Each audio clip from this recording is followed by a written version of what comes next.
दोस्तों आप कतई हैरान मत होना अगर कल को न्यूज निकल के आ जाती है कि इजराइल ने पाकिस्तान के अंदर घुस के एयर स्ट्राइक कर दी। जी हाँ, क्योंकि मैं आज के टाइम पे ये कोई हवाई बात नहीं कर रहा हूँ और ये रिपोर्ट निकल के आ रही है कि इजराइल पाकिस्तान के एक रिपोर्ट से बहुत ज्यादा नाराज है। भारत ने तो आज तक ऐसी एयर स्ट्राइक नहीं करी, पर लेकिन इजराइल एक भी बार नहीं सोचेगा एयर स्ट्राइक करने के लिए पाकिस्तान के अंदर। तो इस न्यूज के बारे में मैं कंप्लीट इन्फॉर्मेशन दूंगा इस वीडियो के अंदर, तो आप एंडिंग तक देखना। बाकी अगर आपने सब्सक्राइब नहीं करा तो आप सब्सक्राइब कर लो, क्योंकि ज्यादा लोगों मेरी वीडियो देखते हैं पर लेकिन उन्होंने सब्सक्राइब नहीं कर रखा। हाल ही में कुछ ये रिपोर्ट निकल के आ रही है कि पाकिस्तान ईरान को बैलिस्टिक मिसाइल प्रोवाइड करा सकता है। इसी चीज के कारण इजराइल आज के टाइम पे पाकिस्तान के ऊपर एयर स्ट्राइक भी कर सकता है, बिल्कुल भी नहीं सोचेगा वो एयर स्ट्राइक करने से पहले। और पाकिस्तान ने ऑर्गेनाइजेशन ऑफ इस्लामिक कॉरपोरेशन में ये ऐलान किया है कि अगर इजराइल और ईरान की दोबारा से वॉर होती है तो पाकिस्तान बैलिस्टिक मिसाइल प्रोवाइड करा देगा ईरान को, कि ईरान इजीली पाकिस्तान की बैलिस्टिक मिसाइल का यूज करके इजराइल को टारगेट बनाए। तो आपको भी पता होगा इजराइल की नीति साफ है आज के टाइम पे, अगर इजराइल के खिलाफ कोई भी एक बड़ा एक्शन लिया जाता है किसी भी कंट्री के द्वारा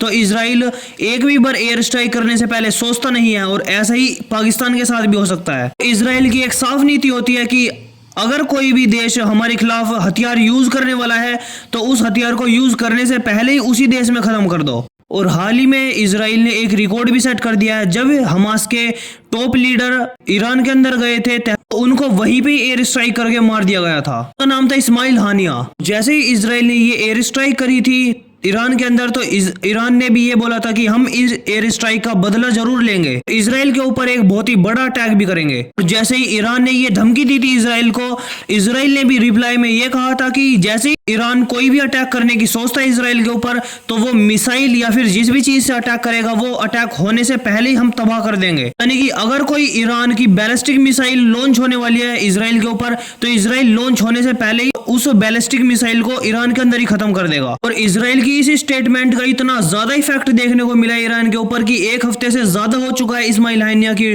डेथ को, पर लेकिन अभी तक भी ईरान ने कोई रिटेलिएटरी एयर स्ट्राइक नहीं करी है इजराइल के ऊपर। ईरान की अभी तक भी हिम्मत नहीं हो पा रही है कि वो कैसे इस चीज का रिस्पॉन्स दे। उसका सबसे बड़ा डर ये हो रहा है आज के टाइम पे कि अगर ईरान कोई भी बैलिस्टिक मिसाइल तैयार करता है इजराइल के खिलाफ तो इजराइल सैटेलाइट से उनको देख लेगा और अपने F-35 5th जनरेशन के फाइटर जेट से ईरान के अंदर घुस के उनको नष्ट भी कर देगा और उनको पता भी नहीं चल पाएगा कहां से F-35 आया और कब वो खत्म करके चला गया। इससे कि ईरान की बहुत सारी मिसाइल का नुकसान भी हो जाएगा और इजराइल के खिलाफ यूज भी नहीं कर पाएंगे उनको। ईरान की आज के टाइम पे तो बहुत ज्यादा बेइज्जती हो ही रही है, और अगर इजराइल दोबारा से एयर स्ट्राइक कर देता है ईरान के अंदर तो बहुत ही ज्यादा बेइज्जती हो जाएगी ईरान की दोबारा से। ईरान के जो एयर डिफेंस लगे हुए हैं वो पता ही नहीं चला पाएंगे इजराइल के एक भी फाइटर जेट का। जो ईरान के लोग होंगे वो भी अपनी सरकार से पूछेंगे कि कभी भी इजराइल के फाइटर जेट आते हैं हमारे देश के अंदर और वो एयर स्ट्राइक भी करके चले जाते हैं और हम ना तो कुछ उसका रिस्पॉन्स दे पाते और ना ही उनके एक भी फाइटर जेट को मार के गिराते। तो आप हमारी कैसे रक्षा कर पाओगे जब आप अपने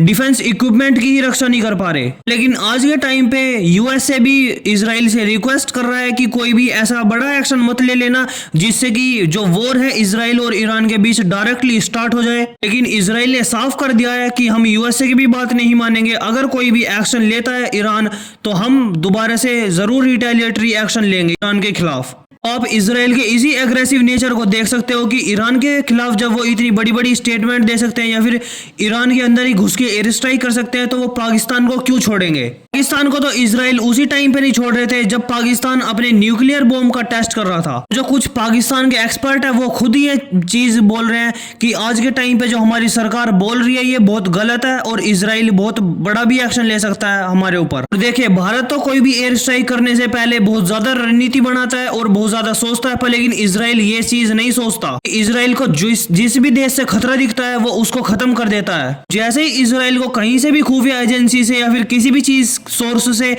इजराइल को पता चलता है कि पाकिस्तान कोई भी बैलिस्टिक मिसाइल ईरान को प्रोवाइड करा रहा है तो इजराइल डायरेक्टली पाकिस्तान के ऊपर ही एयर स्ट्राइक कर देगा। जब पाकिस्तान अपना न्यूक्लियर बॉम्ब टेस्ट कर रहा था तो उससे भारत को तो खतरा था ही, पर लेकिन इजराइल को भी खतरा था। उस टाइम पे इजराइल ने ये बोला था कि हमारे जो फाइटर जेट है उनको आप रिफ्यूलिंग दे दो और हम पाकिस्तान के अंदर एक एयर स्ट्राइक कर देंगे, पर लेकिन भारत के उस टाइम के प्रधानमंत्री ने मना कर दिया था इजराइल को। लेकिन आज के टाइम पे इजराइल के पास 5th जनरेशन के फाइटर जेट है जो एक बार ही इजराइल से उड़ेंगे पाकिस्तान के अंदर एयर स्ट्राइक करके जा भी सकते हैं वापस। पाकिस्तान को तो यही पता नहीं चलेगा कि ये भारत ने एयर स्ट्राइक करी है या फिर इजराइल ने करी है, क्योंकि उनके एक तो एयर डिफेंस सिस्टम बहुत ज्यादा पुराने हैं और कुछ जो उन्होंने चाइना से खरीदे हैं उनसे यही पता नहीं चल पाता कि चील उड़ रही है यहाँ से या फिर मिसाइल आ रही है उड़ के। इस न्यूज के ऊपर आपका क्या व्यू पॉइंट है वो कमेंट सेक्शन में जरूर बताना। बाकी आप सब्सक्राइब जरूर कर लेना, क्योंकि ऐसी न्यूज से रिलेटेड मैं वीडियो बनाता रहता हूँ।